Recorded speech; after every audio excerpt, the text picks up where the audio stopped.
पढ़ी लिखी नौकरी पेशा बीवी वफादार रहेगी, इसकी कोई गारंटी नहीं है। मेरी बीवी बड़ी कंपनी में जॉब करती है और मैं सरकारी अफसर हूँ। मैं बचपन से ही तेज दिमाग का था और आईएएस बनना चाहता था। मैं 3 सरकारी नौकरी अब तक कर चुका हूँ।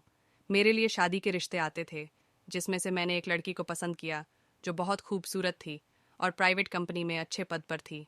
उसके घर में माँ और बेटी थी बस। पापा के गुजरने के बाद माँ ने उसको पढ़ाया लिखाया था और काबिल बनाया था।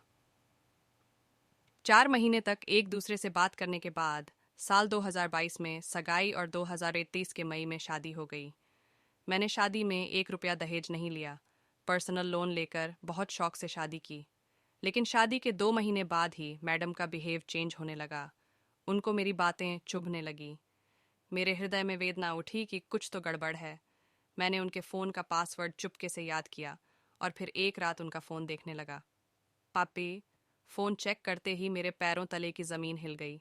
जिनको मैं मासूम और सीधी लड़की समझता था, वो तो पिछले 4 साल से किसी के साथ रिलेशनशिप में थी। उसके साथ ट्रिप और नाइट आउट पर भी जाती थी। लेकिन प्रेमी ने कहीं और शादी कर ली, जिसके बाद मैडम ने शादी मुझसे कर ली। सुबह होते ही मैंने बीवी से इस बारे में बात की तो मेरे कदमों में गिर गई। कहने लगी कि एक मौका और दे दो, वह सब मेरा पास्ट था, तुम मेरे प्रेजेंट हो। मेरे सिर पर हाथ रखकर उसने कसम खाई कि शादी के बाद प्रेमी से कोई कांटेक्ट नहीं है। मैंने भी खुद को समझाया कि चलो पास्ट था, भूलकर आगे बढ़ो। मैंने आगे शादी को चलाने पर फोकस किया, लेकिन कुछ दिन बाद ही फिर पता चला कि मैडम शादी के बाद भी प्रेमी के कांटेक्ट में आई और होटल में भी उससे मिली। मेरे पास इस बात के सबूत थे। मैंने वो सबूत बीवी के सामने रख दिए तो फिर रोने लगी। कहने लगी कि प्रेमी उसको मैसेज करता था, जिसको लेकर वो परेशान थी, इसलिए सब कुछ खत्म करने के लिए होटल में मिली थी। माँ और मरे हुए बाप की कसम खाकर कहने लगी कि होटल में लड़के को टच तक नहीं किया, बस बातें हुई। इसके बाद मैं पूरी तरह से टूट गया। जिंदगी जैसे एक अंधेरे में गुम हो गई। वो रिश्ता बचाने का एक मौका और मांग रही है।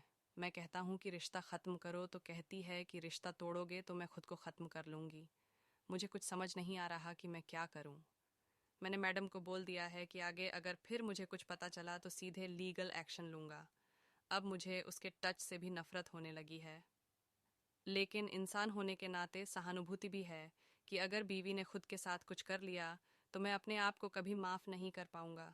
उसकी मम्मी बहुत ही अच्छी है और मुझे वो बेटे की तरह मानती है। शादी के 3 साल बाद उन्होंने पति को खो दिया, फिर खुद ही कमाकर बेटी को संभाला, उसको काबिल बनाया, फिर सरकारी अफसर से शादी।